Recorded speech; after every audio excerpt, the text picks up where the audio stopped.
Welcome back to Organized Chaos, Stories with Shabana. This is the place where life's beautiful messes transform into wisdom, laughter, and inspiration. In each episode, I'll be sharing real stories, mine and others, about the twists, turns, and unexpected lessons that life brings. Together, let's learn to turn life's messes into messages, struggles into stories, and chaos into clarity.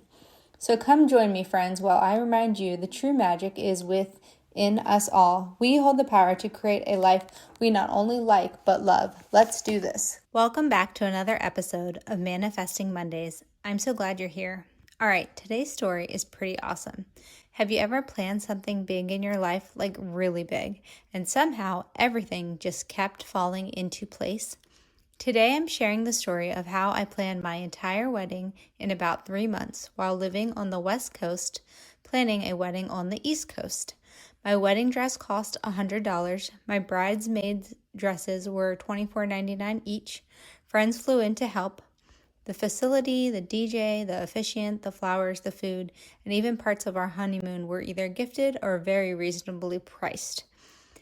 And none of it was forced. It was one of the clearest examples in my life of what happens when you set a clear intention, trust the process, and allow things to come together. So today on Manifesting Mondays, I'm taking you back to the story of how our entire wedding manifested in the most unexpected and beautiful ways. This goes back to when David and I were in our courtship. I am going to preface this with, this is before Amazon Prime was not popular and barely a thing like it is today. Anyways, I was up in Minnesota at Bethany College and he was down in Texas. At the time, someone from the college community was getting married, and all the students and staff were invited, so a bunch of us went to the wedding. Like any wedding, everyone stands when the bride walks down the aisle, so we all stood up, and in walks the bride, and her dress was gorgeous. Now keep in mind, I already knew that when I finished school, the plan was for David and I to get engaged and get married. So during that season of life, I was naturally thinking about the future, and eventually a wedding dress was going to be part of that. Most people are very attached to their wedding dress. It's a huge day in their life, and many people keep their dresses forever. And then there's me. I'm the type of person who will pretty much talk to anybody about anything. So the ceremony continues. It's a beautiful wedding. The next day, or next month, I don't remember, but I ended up running into the bride and I said, "Oh my gosh, I love your dress. Where did you get it from?" She told me she had ordered it online, sent in her measurements to someone, I believe in China, made it for her and mailed it to her. She said it was very affordable. And without missing a beat, I said, "I want your dress. Will you sell it to me?" She laughed and said, "Sure, I'm not going to wear it again." I offered her $100 and she said yes. I was shocked. I immediately called my mom and said, "I found my wedding dress." And that was that. Now, keep in mind, my mom already knew that David and I were going to get married, even though we weren't engaged yet. I knew it. David knew it. It was basically a done deal. We were just honoring our commitment and finishing our respective season of college interning where we were at. The plan was we would both graduate in August. After that, I was going to go home for 2 weeks, pack up whatever I had left, then fly out to Washington for about 3 months. After that, we would fly back to Baltimore, and then David and I would get married in my hometown in the church I grew up. Because of that timeline, there really wasn't time to do the whole traditional wedding dress shopping experience. So honestly, it was kind of a relief for me to already have a dress purchased and sitting in my possession. That summer in July, I flew home for a few days.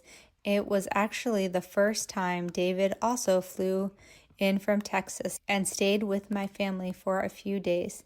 It was 4th of July week, and he got to meet the rest of my family for the first time.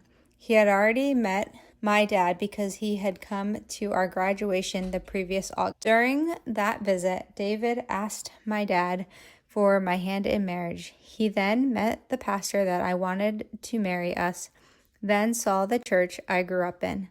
We actually had to go in person and find a date on the calendar to reserve for the wedding and sign off, even though we still weren't engaged yet. We picked a date, wrote our names down, and claimed it. Before David even arrived, I had already been home for about a day, and my mom and I took the wedding dress to an alteration shop. The dress needed to be taken in. The funny part? The alteration cost more than the dress. The alterations were about $300. The dress itself was $100, so altogether the dress cost $400, and it was gorgeous.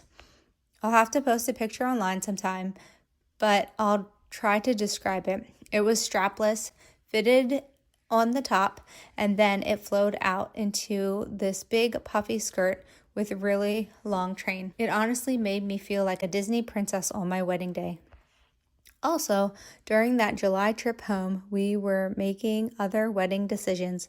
We needed to figure out where the guys would rent their tuxedo, which was right at the alteration place. David got fitted for his tux, and we picked out the guys' tux outfit as well.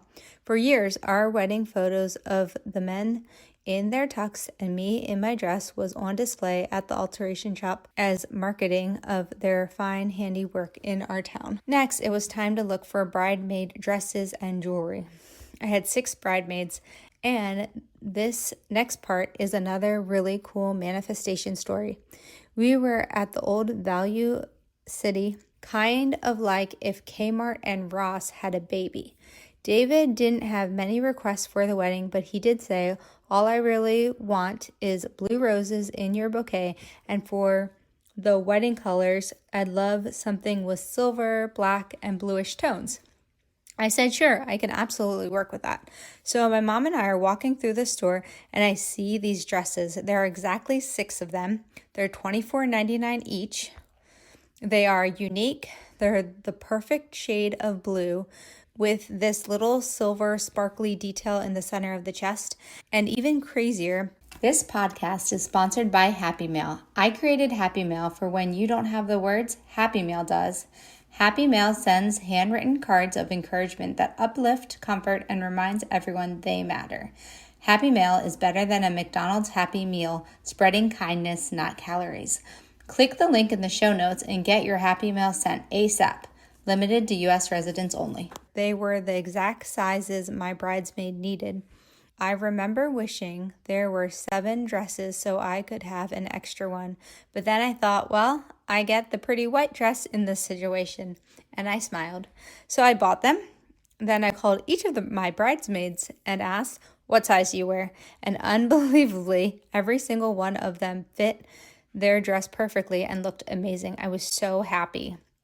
And they were unique because at that time there were so many weddings where the thing was to do David's bridal and get the matching dresses. And I had looked at stuff online and gone in store because there was a big David's bridal shop in Minnesota where I was going to school and stuff like that. But there wasn't like this pretty blue one, and a lot of them were $100 and up for their starting price for bridesmaid dresses. And nope, these were like $25 each, and I ended up buying them for my bridesmaids, and I was like so freaking happy, and they were so pretty.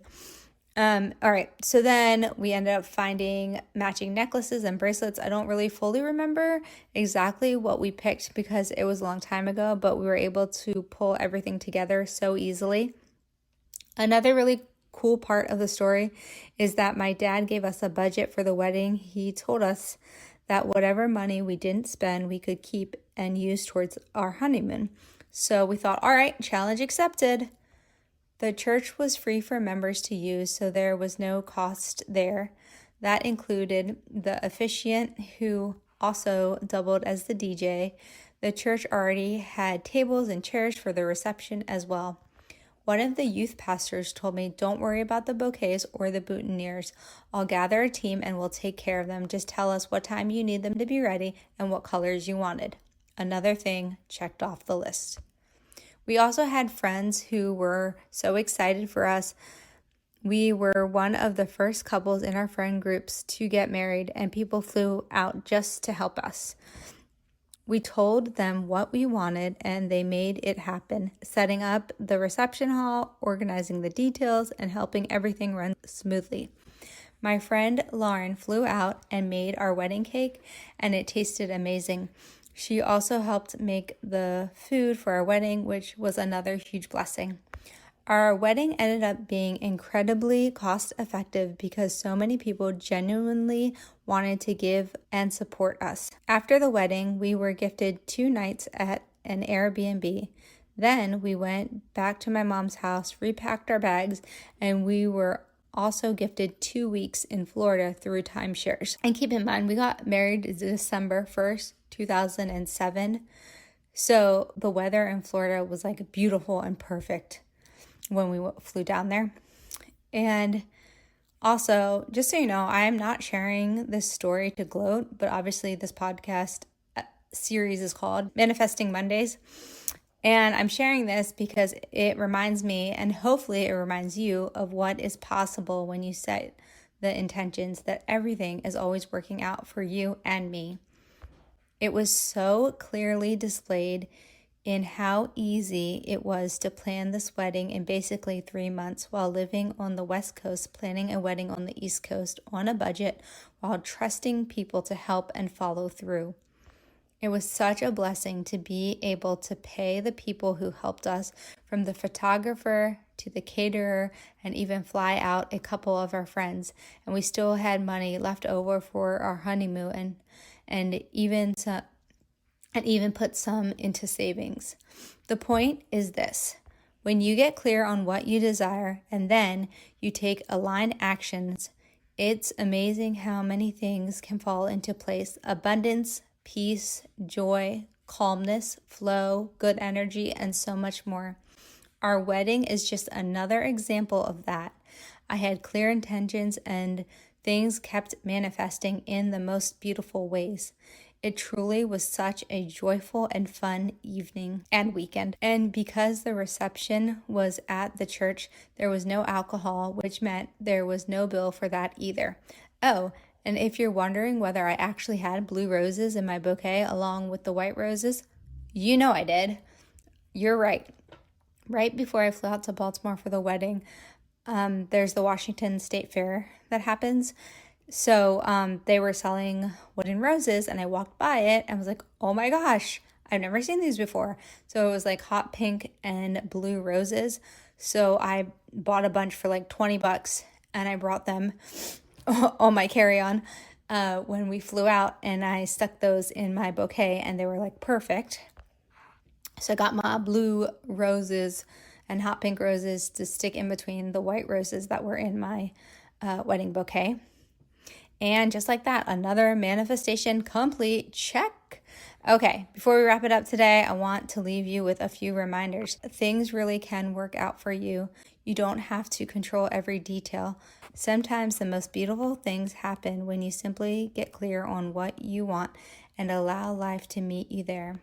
So this week, I invite you to remind yourself, everything is always working out for me. The right people are showing up to support my journey. Opportunities are finding me. Things are aligning in ways I can't even see yet. I trust the timing of my life.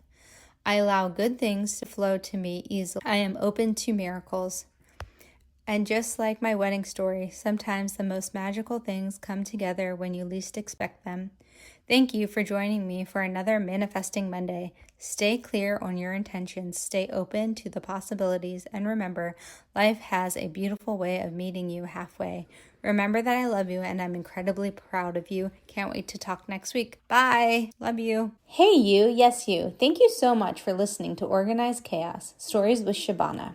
If you love this episode as much as I did, hit that subscribe button, leave an outstanding review, and share it with a friend who needs some inspiration.